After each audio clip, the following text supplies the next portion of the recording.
સુરતમાં પરેશકુમાર મહાલેએ કલેક્ટર કચેરી ખાતે જઈ ચીફ જસ્ટિસ ઓફ ઇન્ડિયા સામે રોષ ઠાલવ્યો છે, વિરોધ વ્યક્ત કર્યો છે। હાલમાં જ સીજેઆઈ દ્વારા યુવાનો માટે કોક્રોચ શબ્દ વાપરવામાં આવ્યો છે અને જેને લઈને સુરતમાં પણ યુવાનોમાં ઉગ્ર રોષ જોવા મળી રહ્યો છે અને માટે એક આવેદનપત્ર પાઠવીને રજૂઆત પણ કરવામાં આવી છે।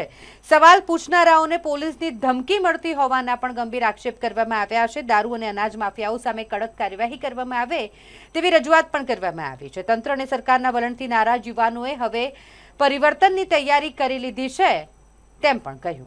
જી, આપનું નામ? મારું નામ છે પરેશકુમાર મધુકર મહાલે।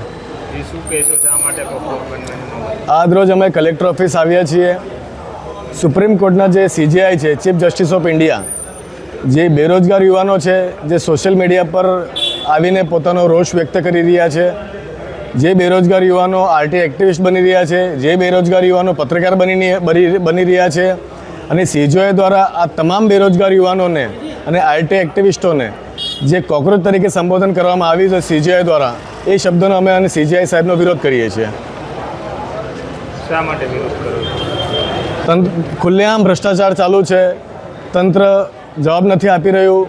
તંત્રને સવાલ પૂછીએ છીએ તો તંત્ર અમને અમારા પાછળ પોલીસ લગાવી દે છે, પોલીસોની ધમકીઓ આપવામાં આવે છે, અમને જેલમાં નાખી દેવાની ધમકીઓ આપવામાં આવે છે। ભ્રષ્ટાચાર વધી ગયો છે, બેરોજગારીનું પ્રમાણ વધી ગયું છે। એ બાબતે આજરોજ અમે કલેક્ટર ઓફિસ આવ્યા છીએ। તો તમારી શું માંગ? અમારી માંગણી એ જ છે, તંત્ર સુધરવું જોઈએ, લોકોના પ્રશ્નોનું નિરાકરણ આવવું જોઈએ, ગેરકાયદેસર દારૂનો ધંધા બંધ થવા જોઈએ, અનાજ માફિયાઓ ખુલ્લેઆમ અનાજ ચોરી કરી રહ્યા છે, એ બધી અનાજ માફિયાઓની ચોરીઓ બંધ થવી જોઈએ અને સવાલ સરકારને છે અમને કે સરકાર અમારે બદલવી છે હવે।